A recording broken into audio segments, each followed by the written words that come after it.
2024 లేదా 25లో డిగ్రీ లేదా బీటెక్ చదివారా? సాఫ్ట్‌వేర్ జాబ్ కోసం ఎదురు చూస్తున్నారా? అయితే కోడ్ జ్ఞాన్ 100 డేస్ కోర్సులో చేరండి. జాబ్ సాధించండి. హలో శ్రీకాంత్ గారు. హలో నాగరాజ్ గారు. తోడబుట్టిన అక్క చెల్లెలు కానివ్వండి, లేదంటే ఆడపిల్లలు ఎవరైతే ఉంటారో వాళ్ళకి తెలియకుండా బ్రదర్స్ ఆస్తిని గనక, అంటే తండ్రి ఆస్తిని గనక ఎవరికైనా అమ్మేస్తే ఎటువంటి కేసులు వర్తించే అవకాశం ఉంటుంది? చాలామంది ఏంటంటే వీళ్ళకి తెలియకుండా వాళ్ళకి ఆల్రెడీ కట్నం ఇచ్చేసి ఉంటారు కదా, ఇంకా దాంట్లో ఇచ్చేదేముంది చేసేదేముంది అనేటువంటి ఉద్దేశంతో చేస్తూ ఉంటారు. బట్ పాపం వీళ్ళకి ఆ అవగాహన కూడా కనీసం వాళ్ళ వాళ్ళ నాలెడ్జ్కి కూడా తీసుకురారు. అటువంటి పరిస్థితుల్లో ఒక ఆడపిల్ల ఏ పని చేయాల్సినటువంటి అవసరం ఉంది, ఎటువంటి కేసులు వర్తించే అవకాశం ఉంది, ఎందుకు అలా జరుగుతుంది జనరల్గా? ఇందులో అసలు ఎడ్యుకేటెడ్ పీపుల్ కూడా అవేర్నెస్ ఉండదు. మీరు అన్నట్టు బాగా చదువుకున్న వాళ్ళకి కూడా నాకు ఇందులో వాటా ఉంది అనేది మర్చిపోతారు. ఒకసారి పెళ్ళి వెళ్ళిన తర్వాత ఇంకా నాకు ఆ ఇంటితో సంబంధం లేదు, ఇంకా ఆ ప్రాపర్టీస్తో నాకు సంబంధం లేదు అన్నట్టుగా ఆడపిల్లలు ఫస్ట్ నుంచి మన హిందూ సాంప్రదాయం ప్రకారం అట్లా ట్యూన్ అయి ఉన్నారు. బట్ వేరేన్ యాక్చువల్లీ హిందూ సక్సెషన్ యాక్ట్ ప్రకారం పిల్లలు అందరూ ఎలిజిబుల్. ఇది for the fathers or for the పూర్వీకుల ఆస్తికి పిల్లలు అందరూ కూడా ఎలిజిబుల్ ఉంటారు. వాళ్ళు జీవించి ఉంటే ఎలిజిబిలిటీ రాదు. వాళ్ళ తనంతరం పిల్లలు అన్నదమ్ములు అక్క చెల్లెలు అందరికీ ఈక్వల్గా వాటా వస్తుంది. ఓకే, ఈ విషయం చాలామందికి అమ్మాయిలు కన్ఫ్యూజన్లో ఉంటారు. అమ్మాయిలు అసలు మాకు వస్తుందా రాదా, ఓకే ఇంక నేను ఇటు సైడ్ వచ్చేసాను కదా మ్యారేజ్ అయ్యి, ఇంకా అది ఉన్నా ఏదున్నా అది మా అన్నలకో తమ్ముళ్ళకో అన్న ఫీలింగ్లో ఉంటారు. బట్ అది రాంగ్ అండి. అది ఆడపిల్లలకు కూడా సమాన హక్కు ఉంది. There is a gender equality in partition. Okay, so ఇది తెలియక చాలామంది వాళ్ళ ఆస్తులు కోల్పోతూ ఉంటారు. చాలామంది కోట్ల రూపాయల ఆస్తులు వాళ్ళకి తెలియక కోల్పోతూ ఉంటారు. ఈ మధ్య వీడియోస్, మన వీడియోస్ వల్ల దీనివల్ల అవేర్నెస్ పెరుగుతుంది. పెరిగి లాయర్స్ని అప్రోచ్ అవుతున్నారు. చాలామంది 10 ఏళ్ళ తర్వాత 15 ఏళ్ళ తర్వాత వస్తారు. వచ్చి మాకు తెలియదు సార్, మాకు ఇప్పుడే తెలిసింది, మాకు కూడా వాటా వస్తుందని అని చాలామంది కొన్ని ఏళ్ళ తర్వాత వస్తారు. వాళ్ళ పిల్లలు పెద్దయి వాళ్ళు చెప్తారు, అమ్మ నీకు తాత దగ్గర నుంచి ఆస్తి రావాలి, నీకు రాలేదు, నీకు తెలీదు అని పిల్లలు తీసుకొని వస్తారు. చాలామంది మా దగ్గరికి వాళ్ళ పిల్లలు తీసుకొచ్చిన రోజులు కూడా ఉన్నాయి. బట్ వీళ్ళ రియాక్షన్ అది ఎప్పుడో అయిపోయింది కదా, మళ్ళీ దాని గురించి ఎందుకు వచ్చాము అంటే వీళ్ళకి అసలు అది నమ్మశక్యంగా కూడా అనిపించదు. చాలామందికి ఇప్పుడు 45-50 ఇయర్స్ వాళ్ళు వస్తూ ఉంటారు. సార్ ఇది ఇట్లా జరిగిపోయింది, నాకు తెలీదు, మా పిల్లలు పెద్దయిన తర్వాత నాకు చెప్పారు అనేసి అప్పుడు కూడా అప్రోచ్ అవ్వచ్చు. టైం అయిపోయింది, ఏజ్ అయిపోయింది, దానికి లిమిటేషన్స్ ఉంటాయి. బట్ ఉల్టా కొంతమంది మీకు అంత కట్నం ఇచ్చారు, కట్నం ఇచ్చి పెళ్లి చేసాము, నేను కూడా ఇచ్చేసామని చెప్పేసి మాట్లాడే తోబుట్టులు ఇప్పుడు 2 రకాలుగా ఉంటాయి నాగరాజు గారు. ఒకటి ఫేర్గా కట్నం ఇచ్చినప్పుడు ముందే ఆ అమ్మాయికి చెప్పి, ఇదిగో అమ్మ నీకు ఇంత ఇస్తున్నాము, అది కట్నం అని కూడా మనం ప్రస్తావించకూడదు, కానీ ఇదిగో నీకు ఇంత ఇస్తున్నాము, ఇంక ఫర్దర్గా ఇందులో నీకు వాటా రాదు, ఇదేదైనా అమ్మేస్తే నాకు నీ దగ్గర నుంచి ఎన్ఓసి లాగా కావాలి అని చెప్పి రెలింక్విష్మెంట్ డీడ్ అని ఒకటి ఉంటుంది. ఏ అమ్మాయి అయినా వాళ్ళ పుట్టింటి నుంచి ఆస్తి వద్దు అనుకుంటే ఆ పుట్టింటి వాళ్ళు రెలిక్విష్మెంట్ డీడ్ ఒకటి రాయించుకోవాలి. రాయించుకుంటే కొనేవాడు జాగ్రత్తగా చూసుకొని తీసుకోవాలి. ఇప్పుడు నేను మీ దగ్గర ఆస్తి కొంటున్నానండి నాగరాజ్ గారు, మీకు సిస్టర్స్ కూడా ఉన్నారు ఫర్ ఎగ్జాంపుల్, మీ సిస్టర్స్ దగ్గర నుంచి ఎన్ఓసి ఉందా లేదా, రెలిక్విష్మెంట్ డీడ్ ఉందా లేదా చూసి నేను కొనుక్కోవాలి మీ దగ్గర. మీరు అమ్మేస్తున్నారు కదా అని నేను కొనేకూడదు. మీ ఫ్యామిలీ సర్టిఫికేట్ చూడాలి నేను, మీకు తోడబుట్టిన వాళ్ళు ఎంతమంది ఉన్నారో నేను చెక్ చేయాలి, అందరికీ సమ్మతమా కాదా, అందరూ ఒప్పుకుంటున్నారా లేదా, అందరూ సైన్ పెడుతున్నారా లేదా చూసి నేను కొనాలి. నేను కూడా బుడబుడ ఏదో మీరు తక్కువగా అమ్మేస్తున్నారు అని నేను కొనేస్తే అది నాకు కూడా రాదు, అది మళ్ళీ క్యాన్సిల్ అయిపోద్ది. ఇది చాలామంది అక్క చెల్లెలకి తోడబుట్టిన వాళ్ళకి ఈ విషయం తెలియదు కాబట్టి ఈ వీడియో త్రూ వాళ్ళు అవేర్నెస్ తెచ్చుకుంటారని నేను అనుకుంటాను. చాలామందికి అవేర్నెస్ లేదు, ఇప్పటికీ అవేర్నెస్ లేదు. ఇక్కడి నుంచి బాగా చదువుకొని ఫారెన్లో ఉన్న అమ్మాయిలకు కూడా అవేర్నెస్ లేదు. మీరు ఫారెన్లో ఉన్నా ఇక్కడ మీ ఆస్తులు మీకు వాటా ఉంది అన్న విషయం మర్చిపోకూడదు.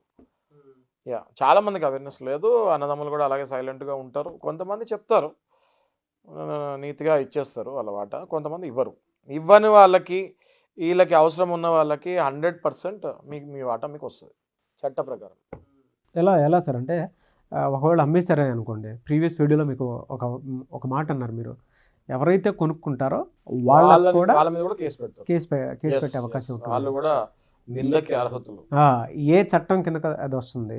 పార్టిషన్ సూట్ కింద జనరల్గా ఎవరైనా కూడా పార్టిషన్ సూట్ కింద వేసుకొని వాళ్ళ పార్టిషన్స్ హద్దులు తీసుకోవాలి కోర్టు నుంచి గొడవలు లేకుండా. ఓకే, లేదు ఒకవేళ చెల్లెళ్ళకి అక్కలకి చెప్పకుండా వాళ్ళు ఒకవేళ సేల్ డీడ్ చేయించేసుకుంటే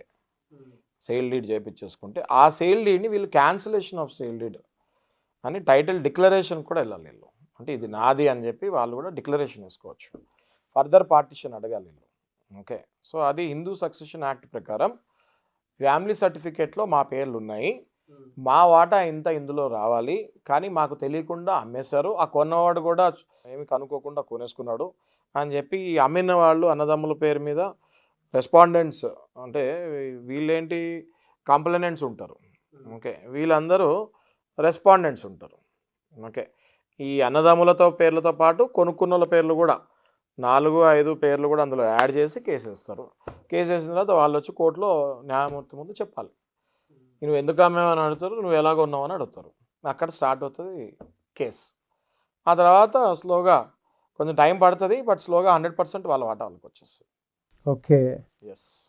ఇందులో చీటింగ్ లాగా పెట్టే కేసులు ఏమైనా ఉన్నాయండి? అంటే ఇలా చీట్ చేశారు అట్లా అన్నట్టు పెట్టుకోవడానికి అవకాశం ఉంటుందా? ఎస్, తప్పకుండా అండి. ఇదే కేసులో 420 cheating case, breach of trust అని కూడా వేయచ్చు. ఓకే, క్రిమినల్, సివిల్తో పాటు క్రిమినల్ కూడా వెళ్ళచ్చు. నేను ఫోన్ చేసినప్పుడు నన్ను ఇట్లా తిట్టాడు, అరిశాడు అని చెప్పేసి క్రిమినల్ ఇంటిమిడేషన్కి వెళ్ళచ్చు, ఎక్స్టార్షన్కి వెళ్ళచ్చు, చీటింగ్ కేసుకి వెళ్ళచ్చు, సివిల్ కేసెస్తో పాటు క్రిమినల్ కేసెస్ కూడా వెళ్ళచ్చు. ఒకవేళ అంటే ఇంట్లో పేరెంట్సే ఇందులో కూతురికి ఎటువంటి ఆస్తిలో వాటా హక్కు లేదు అనేటువంటి ఒక్కొక్క వీడియోను లేదంటే విల్లో కనుక ఉందనుకో, విల్లు రాసిస్తే ఇంకా కూతురికి కానీ కొడుకు, కూతురికి కూడా రాసిచ్చేయచ్చు విల్లు. ఇప్పుడు ఫర్ ఎగ్జాంపుల్ ఒక ఫాదరు మదరు ఉన్నారు. ఓకే, అందులో ఫాదరు మదరు కలిసి ప్రాపర్టీ ఉందనుకోండి, కలిసి విల్లు రాస్తారు. సపరేట్గా ఉంటే ఎవరి విల్లు వాళ్ళకి, నేను నా చిన్న కొడుకు ఇంత ఇస్తున్నా, లేకపోతే నా పెద్ద కొడుకు ఇంత ఇస్తున్నా, నా కూతురికి ఇంత ఇస్తున్నా అని చెప్పేసి వాళ్ళు విల్లు రాశారు అనుకోండి, గొడవ లేదు, ఈ తగాదాలే ఉండవు. ఓకే, అది టెస్ట్ మనీ విల్ అంటారు. ఎప్పుడైనా కూడా ఆస్తులకి విల్స్ రాయాలి. ఇది అందరు తెలుసుకోవాల్సిన విషయం ఏంటంటే, విల్ అనగానే మన తెలుగు వాళ్ళల్లో ఎక్కువగా విల్ అనగానే అయ్యో అప్పుడే రాయిపిచ్చేస్తున్నారా, నేను ఇంకా పోతా అనుకుంటున్నానా అని ఫీల్ అవుతారు. అది తప్పండి. విల్ అనేది రాయాలి. ఎందుకంటే అది మీరు ఎంతో కష్టపడిన ఆస్తి, పూర్వీకుల ఆస్తి కిందకి పిల్లలకు వస్తుంది. అది మీరు అదే ఏమీ రాయకుండా ఏదైనా ఇవాళ రేపు ఏ మినిట్లో ఏ క్షణాన ఎలా ఉంటుందో ఎవరికి తెలియదు. కాబట్టి ఏదో మీరు పోతున్నారా అన్న ఫీలింగ్లో రాకుండా, మీరు అంతా మంచిగా ఉన్నప్పుడు, మీరు అంతా స్లోలో ఉన్నప్పుడు ఆ విల్ రాస్తే దానికి 2 విట్నెస్లు కూడా ఉంటారు. ఆ will is the most powerful document. Will అంటే ఏంటి? అది నా విల్ అంటారు. విల్ అంటే నా ఇష్ట ప్రకారం అని. అది రాసినప్పుడు మీ ఆస్తిని మీరే మీరు బతుకుండగానే మీ ఆస్తిని ఒక కరెక్ట్ రూట్లో పెట్టినట్టు అవుతుంది. సో పెద్దవాళ్ళందరూ కూడా విల్ రాయమని నేను రిక్వెస్ట్ చేస్తాను, సజెస్ట్ చేస్తాను. ఈ పిల్లలు పక్కన పెట్టుకొని నేను ఇది చేస్తున్నాను ముందే డిక్లేర్ చేయొచ్చా, లేదంటే వీళ్ళకి నచ్చినట్టు ఒక అడ్వకేట్ దగ్గరికి వెళ్ళి ఇది అని చెప్పి? అడ్వకేట్ దగ్గర ఖచ్చితంగా వెళ్ళాలి. ఆ డ్రాఫ్టింగ్ అది అడ్వకేట్ చూస్తారు, కరెక్ట్గా రాస్తున్నారు లేదని. అడ్వకేట్ దగ్గరికి వెళ్ళి వాళ్ళ మనసులో మాట చెప్తే అడ్వకేట్ దాని ప్రకారం దాన్ని డ్రాఫ్టింగ్ చేసి రిజిస్ట్రేషన్ చేస్తారు. విల్ని ఒక 2 విట్నెసెస్తో పాటు రిజిస్ట్రేషన్ చేస్తారు. Registered will is the most powerful document. ఇంకా దాని మీద తిరుగులేదు. విల్కి సంబంధించి కొంతమంది కొన్ని డీటెయిల్స్ ఓన్లీ అడ్వకేట్ దగ్గరే ఉంచుకుంటారండి. కొన్ని డీటెయిల్స్ అవునండి. దానివల్ల ఎఫెక్టివ్ ఉండదా అండి? అలా ఏముండదండి. విల్ అనేది ఎప్పటికైనా బయటకు వస్తుంది. ఓకే, ఇప్పుడు ఇన్సూరెన్స్ ఉంటుంది. ఓకే, మనం పోతే ₹1 కోటి వస్తుంది, 50 లక్షలు వస్తుంది అని ఉంటుంది. అది ఎవరి దగ్గర ఉంటుంది? ఇన్సూరెన్స్ కంపెనీ దగ్గరే ఉంటుంది అది. అట్లాగే విల్లు కూడా ఈ రిజిస్ట్రేషన్ ఆఫీస్లో రికార్డ్ అయి ఉంటుంది. ఎప్పుడైతే ఈ మనిషి పోయిన తర్వాత డెత్ సర్టిఫికేట్కి అప్లై చేసి అది వెళ్తారో ఆ ప్రాసెస్లో ఆ క్రమాన విల్లు కూడా బయటకు వస్తుంది. సో విల్లు రాసేటప్పుడు కూడా ఒకరికి ఇద్దరికి చెప్తారు. ఓకే, ఈ విట్నెస్లు ఉంటారు కదండి ఇద్దరు, అవును, వాళ్ళకి తెలుస్తుంది కదా. సో మనిషి పోయినప్పుడు ఆ విట్నెస్లే చెప్తారు ఈ విల్లు ఎవరి పేరు మీద రాశారు అనేసి. So will is the most powerful document అండి. ప్రతి ఆస్తి ఉన్న వాళ్ళు ప్రతి ఒక్కళ్ళు విల్స్ రాసుకోవాలి, వయసుతో సంబంధం లేకుండా. అది 35 ఏళ్ళ 40 ఏళ్ళ, నా దగ్గర 25 ఏళ్ళ కుర్రాళ్ళు కూడా విల్స్ రాసిన రోజులు ఉన్నాయి, సందర్భాలు ఉన్నాయి. 99 ఏళ్ళు 95 ఏళ్ళు మంచం మీద ఉన్న వాళ్ళు విల్ రాసిన ఉన్నాయి. 40 ఏళ్ళు 25 ఏళ్ళు విల్ రాసిన సందర్భాలు ఉన్నాయి. విల్ రాస్తే ఏంటంటే అదొక security for the property what you have earned. Wrong హ్యాండ్స్లోకి వెళ్తే మళ్ళీ మీ ఆత్మ శాంతిస్తుందా? సో మీరు బతకుండగానే అది సరిగ్గా చేసుకుంటే బెటర్ అని నా ఉద్దేశం. ఇటువంటి ప్రాసెస్లోనే మీ ఇలాంటి వాళ్ళని అప్రోచ్ అవ్వాలనుకునేటువంటి వాళ్ళు చాలామంది ఉంటారండి. మిమ్మల్ని అప్రోచ్ అవ్వాలంటే ఎట్లా? తప్పకుండా అప్రోచ్ అవ్వచ్చు అండి. సుమన్ టీవీ త్రూ నేను ఎప్పుడూ అవైలబుల్ ఉంటాను. అప్రోచ్ అవ్వచ్చు, మనము కరెక్ట్గా ప్రొసీజర్ ఫాలో అవ్వచ్చు. థ్యాంక్ యూ అండి. Thank you so much Shashikant. Thank you.